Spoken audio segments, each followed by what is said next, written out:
मैं हिंदुस्तान हूं। हिमालय मेरी सरहदों का निगहबान है। गंगा मेरी पवित्रता की सौगंध। तारीख की इब्तिदा से मैं अंधेरों और उजालों का साथी हूं और मेरी खाक पर संगे मरमर की चादरों में लिपटी हुई ये इमारतें दुनिया से कह रही हैं कि जालिमों ने मुझे लूटा और मेहरबानों ने मुझे संवारा। नादानों ने मुझे जंजीरें पहना दी और मेरे चाहने वालों ने उन्हें काट फेंका। मेरे इन चाहने वालों में एक इंसान का नाम जलालुद्दीन मोहम्मद अकबर था। अकबर ने मुझसे प्यार किया। मजहब और रस्म रिवायत की दीवार से बुलंद होकर इंसान को इंसान से मोहब्बत करना सिखाया और हमेशा के लिए मुझे सीने से लगा लिया। नमस्कार, आदाब दोस्तों, आप समझ गए होंगे आज किस फिल्म का जिक्र होने जा रहा है। अजीमुशान फिल्म, एक शाहकार, एक ख्वाब करीम आसिफ का, जिसने बखूबी पेश किया सिनेमा के पर्दे पर जलालुद्दीन मोहम्मद अकबर को।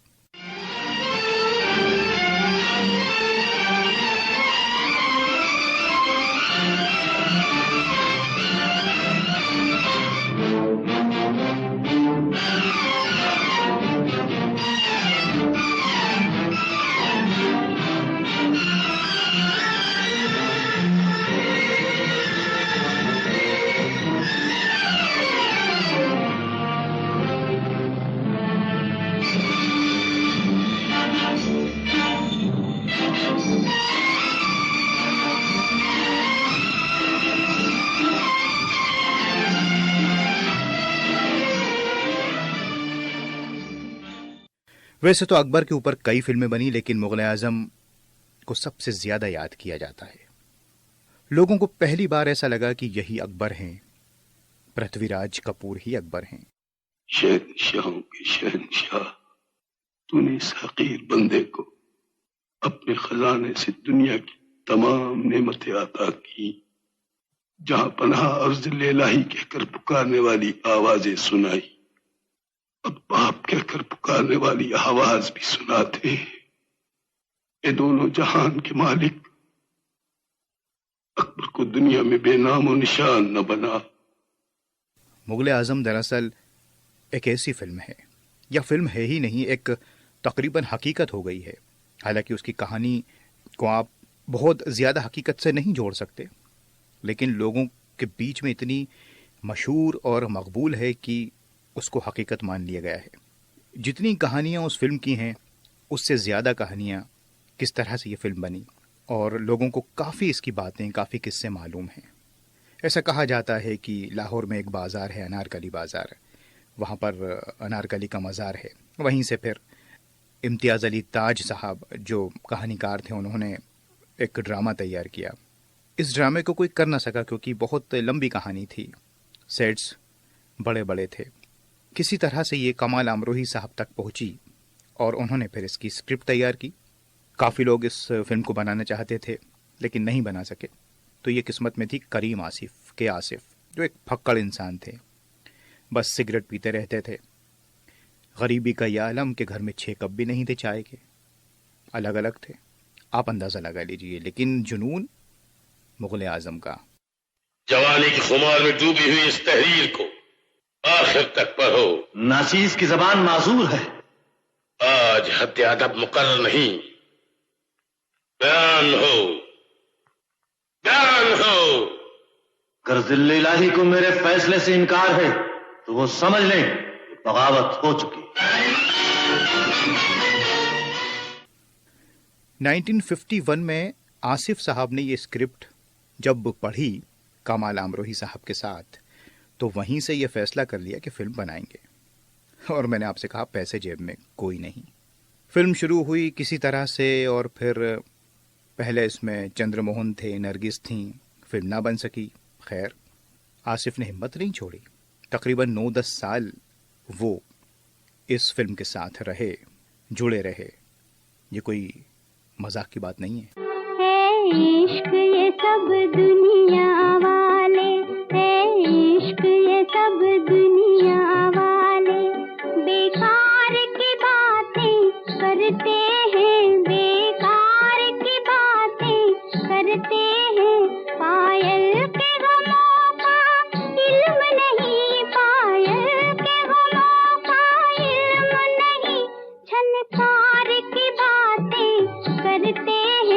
संसार की बातें करते हैं, इश्क ये सब दुनिया वाले।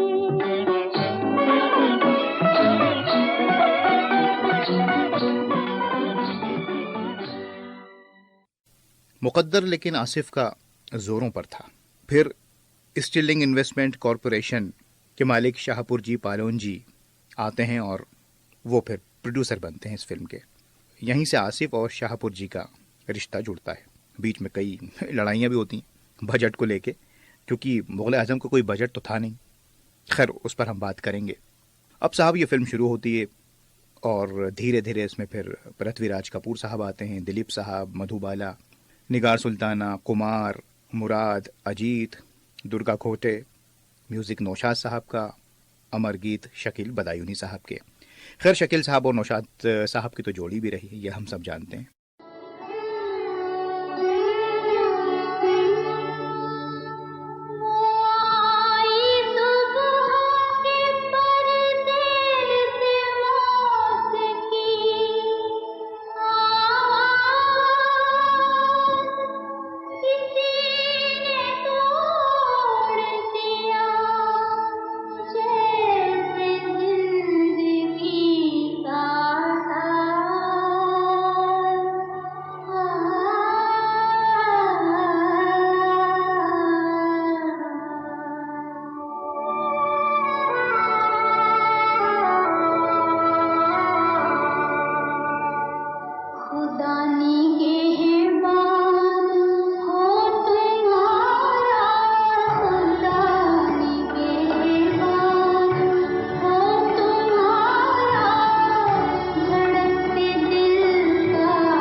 पर्दे के पीछे की कहानियाँ काफ़ी लोगों को मालूम हैं, जिनमें एक तो जो तानसेन का प्लेबैक करवाना था, तो आसिफ मैंने आपसे कहा कि वो इस फिल्म को एक शाहकार बनाना चाहते थे, यादगार बनाना चाहते थे। कोई कॉम्प्रोमाइज़ की वहाँ पे कोई गुंजाइश नहीं थी।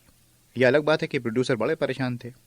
तो आसिफ ने यही कहा नौशाद साहब से कि तानसेन का जो गाना है वो तो बड़े गुलाम अली खान साहब ही गाएंगे। नौशाद साहब जानते थे खान साहब नहीं गाते फिल्मों में, लेकिन आसिफ ज़िद्दी, उन्होंने कहा कि हम तो 25,000 रुपये लेंगे। आसिफ लेकिन कदरदान थे। आसिफ ने कहा कि बस खान साहब आप तो अनमोल हैं, दिए। खान साहब उनकी शक्ल देखते रह गए। कहा ये तो कदरदान है। और खान साहब ने गाया, और क्या खूब गाया।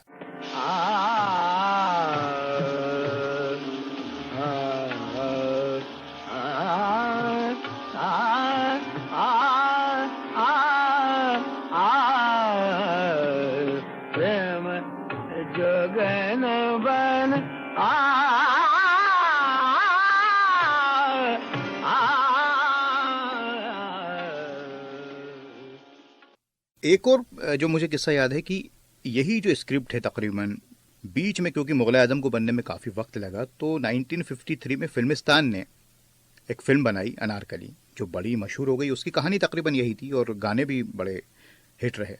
उस फिल्म की कामयाबी से शाहपुर जी और काफ़ी लोग परेशान हो गए कि आसिफ इतना पैसा लगा रहा है और हमारी तो फिल्म का कोई अता पता ही नहीं है। थोड़ी देर के लिए तो कि आसिफ भी परेशान हुए। उन्होंने फिल्म देखी, बाहर निकले सिनेमा हॉल से, मुस्कुराए, अपने अंदाज में सिगरेट पी, चुटकी बजाई और कहा अनारकली बहुत अच्छी फिल्म है, म्यूज़िक भी अच्छा है, लेकिन उसका मुग़ल आज़म से कोई मुकाबला नहीं है। और ये सच साबित हुआ जब बाद में मुग़ल आज़म रिलीज हुई।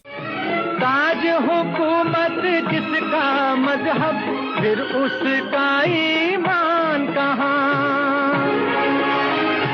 जिसके दिल में प्यार ना हो वो पत्थर है, इंसान कहाँ। जिसके दिल में प्यार ना हो वो पत्थर है,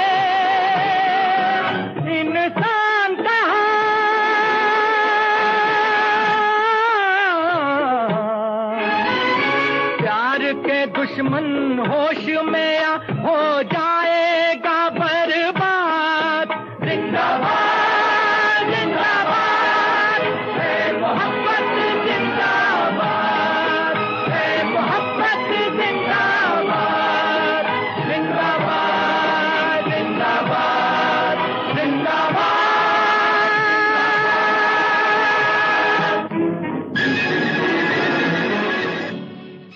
अब मैंने आपसे कहा कि आसिफ साहब और फिल्म के प्रोड्यूसर शाहपुर जी के बीच में अक्सर लड़ाइयाँ होती थी बजट को लेकर, क्योंकि बजट कुछ फिक्स था नहीं। और आसिफ जैसे मसलन शीश महल का तो सेट ही लगवा दिया शाहपुर जी ने, लोग उसको देखने आते रहे बाद में। और जब वो गाना भी जब प्यार किया तो डरना किया जो, तो वहाँ पे एक परेशानी ये आ गई कि पूरा कांच था, कांच का सेट। अब कैमरा जहाँ रखें तो कैमरा दिखे, परेशान सब। लेकिन जो फोटोग्राफर थे फिल्म के R.D. माथुर साहब, उन्होंने फिर तरकीब लगाई और जहाँ जहाँ कैमरा दिख रहा था फिर वहाँ पे मोमबत्ती के ज़रिए मोम से उसको ऐसा किया कि वो कैमरा ना दिखे।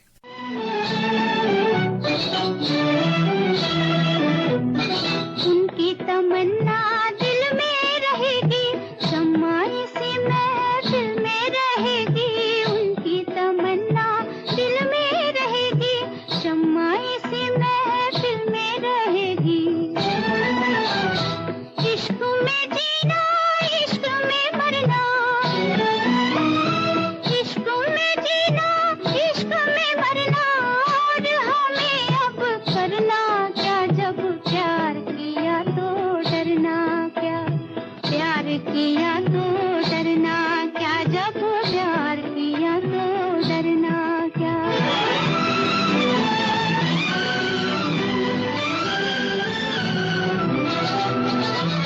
सपना सकेगा इश्क हमारा, चारों तरफ है उनका नजारा।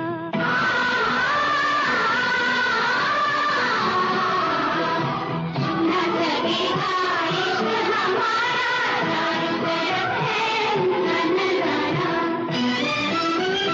पर्दा नहीं जब कोई खुदा से, पर्दा नहीं जब कोई खुदा से, बंदों से पर्दा करना क्या, जब प्यार किया तो डरना क्या, प्यार किया तो डरना क्या, जब प्यार किया तो डरना क्या। प्यार किया कोई चोरी नहीं, छुप छुप आंखें भरना क्या, जब प्यार किया तो डरना क्या, जब प्यार किया तो डरना क्या।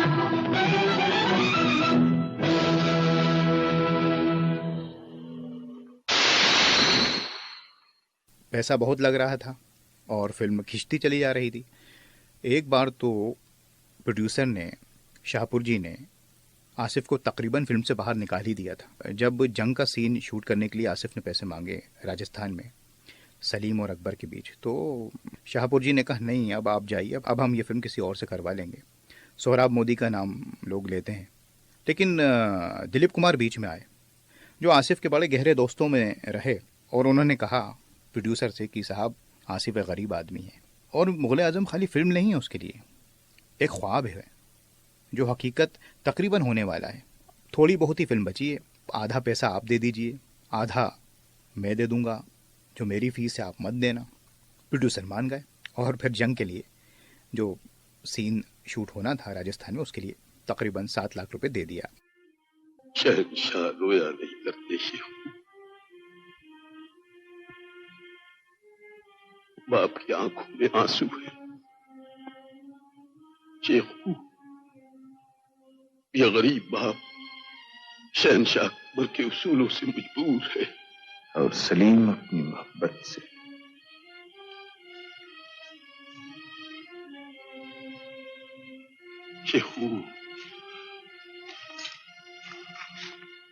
शेखू, मोहब्बत दिलों को फर्क कर सकती है,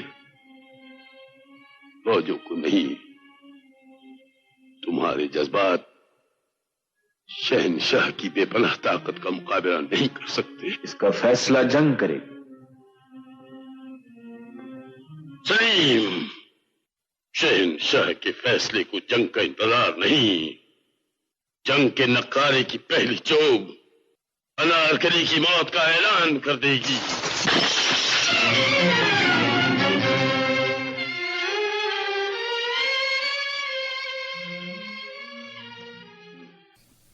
आप अंदाजा लगाइए क्या फिल्म होगी। 4 डायलॉग राइटर थे, वजाहत मिर्जा, एहसान रिजवी, अमान और खुद कमाल अमरोही। एक डायलॉग राइटर कितना भारी होता है, 4। जभी तो डायलॉग इतने मशहूर हुए मुगल आजम की म्यूजिक के साथ कि बाद में एलपीज भी के डायलॉग के। अनारकली कैद कर ली गई और मैं देखता रहा। और तुम कर भी क्या सकते थे? एक अजीमुशान शहनशाह के सामने कोई कर भी क्या सकता है, मगर आज जिल्ले-इलाही को अपने जुल्म और मेरे ज़ब्त की एक हद मुकर्रर करनी होगी। अगर तुम्हारी आरज़ू एक कमीज है, एक बांदी है, तो सारी जिंदगी इसी तरह जब्त करना होगा। क्या परवरदिगार आलम से आपने मुझे इसीलिए मांगा था कि जिंदगी मुझे मिले और उसके मालिक आप हों, सांसें मेरी हों और दिल की धड़कनों पर आपका कब्जा रहे। जिल्ले-इलाही, क्या मेरी जिंदगी आपकी दुआओं का कर्जा है तो मुझे अपने आंसुओं से अदा करना पड़ेगा। अनारकली तुम्हारे काबिल नहीं। यूं नहीं, एक लाडले बेटे के बाप बनकर मुझे अपने कलेजे से लगा लीजिए और उन्हीं प्यार भरी नजरों से देखिए जिनसे पहली बार आपने मुझे देखा था।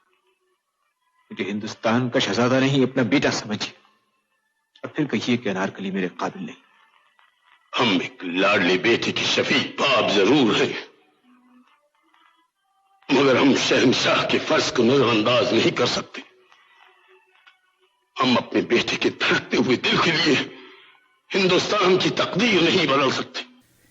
अब तकरीबन जब फिल्म कंप्लीट हो गई तो क्या आसिफ फिर परेशान, क्योंकि ये फिल्म जलालुद्दीन मोहम्मद अकबर की थी और अकबर को विलन कैसे बताएं, क्योंकि अगर अनारकली को चुनवा दिया जाता तो अकबर तो विलन हो जाते। साहब 2.5-3 महीने फिल्म की शूटिंग रोकी गई। फिर बाद में ये किया आसिफ ने कि अनारकली को सुरंग के जरिए निकाल दिया जाएगा। इससे ये होगा कि अकबर हीरो बन जाएंगे, विलन नहीं रहेंगे। जब पब्लिक सिनेमा हॉल से बाहर निकलेगी तो वो अकबर की तारीफ करेगी, क्योंकि ये फिल्म मुगल आजम अकबर की फिल्म थी। ऐसा ही हुआ। तुम लफ्ज़े मोहब्बत की आबरू बनकर जिंदा रहोगी और मुगलों की तारीख तुम्हारा यह एहसान याद रखेगी कि तुमने बाबर और हुमायूं की नस्ल को नई जिंदगी दी। लेकिन हम तुम्हें गुमनाम जिंदगी के सिवा कुछ नहीं दे सकते।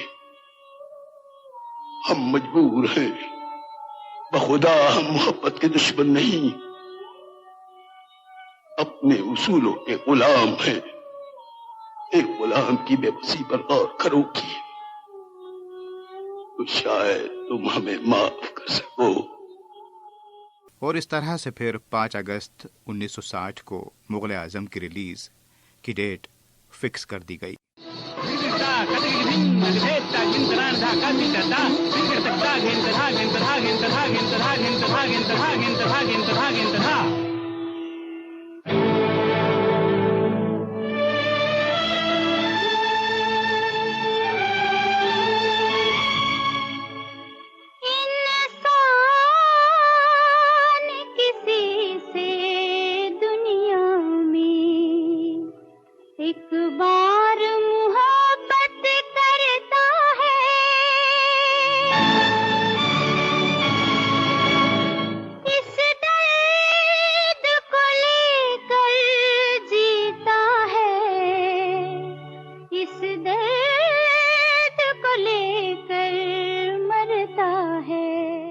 बाकायदा सिनेमा हॉल जो प्रिंट पहुंचे वो हाथियों पर गए और पहले ही शो के साथ मुगल आजम हिट लोगों के दिलों तक पहुंच गई।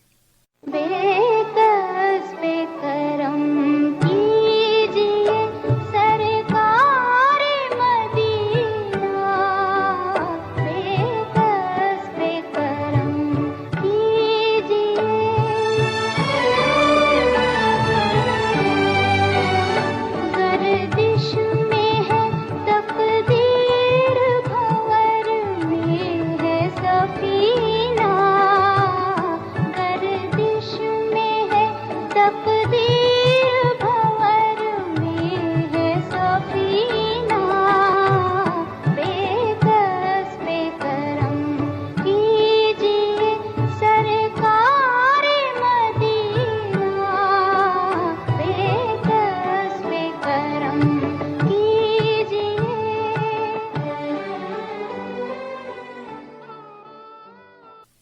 अब शाहपुर जी जो पैसा लगाया था, तकरीबन आपको मालूम है 1.25 करोड़ रुपया लगा था उस ज़माने में, 1.25 करोड़। लेकिन शाहपुर जी ने इस फिल्म से तकरीबन 3.5 करोड़ रुपए कमाए। तो सारे गिले शिकवे के आसिफ से उनके दूर। और आसिफ के लिए तो ये ख्वाब थी, फिल्म तो थी नहीं। बीच में कई बार नौशाद साहब जो म्यूज़िक दे रहे थे आसिफ साहब से, उनकी भी कुछ, आसिफ साहब उनको पैसा देना चाहते थे। नौशाद साहब ने कहा भाई हम आपके लिए काम करते हैं, आप हमें काम करने दीजिए, पैसे के लिए काम नहीं करते। आपका और हमारा जब का साथ है, जब आप और हम एक ही कप में चाय पीते थे, इतने गरीब थे। आप ये पैसा हमें मत दीजिए, हमें बस काम करने दीजिए अच्छे से। फिर आसिफ साहब ने उनको कभी टोका नहीं।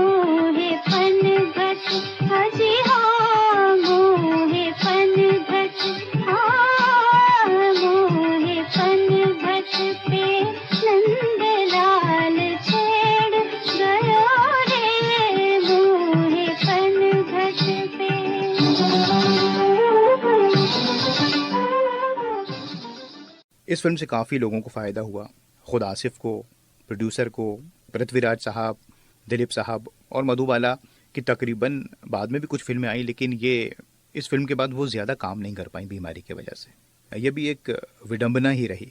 जो ज़बान उनके सामने मोहब्बत इकरार तक न कर सकी, वो इनकार कैसे करेगी? तुझे शरीफ पर जाहिर करना होगा कि तेरी मोहब्बत झूठी थी।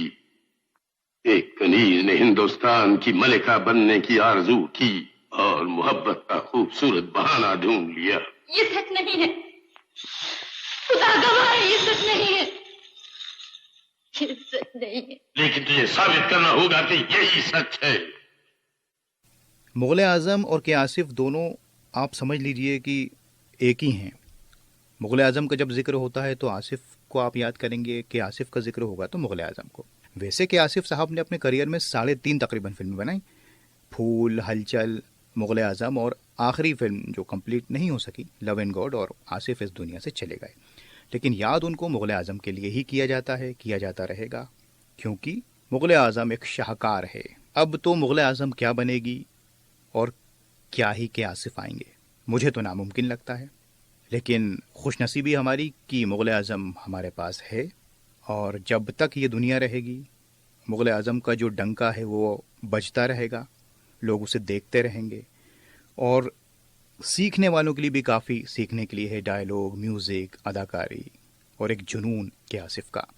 इतने अजीम हैं ये लोग कि इनके बारे में बहुत कुछ कहा जा सकता है, लेकिन मेरे पास यकीन जानिए लफ्ज़ नहीं है। और ये खाली मैं कहने के लिए नहीं कह रहा, सलाम है ऐसे अजीम अदाकारों को, ऐसे अजीम डायरेक्टर के आसिफ, करीम आसिफ को। फराज को दीजिए इजाज़त। नमस्कार, खुदा हाफिज़।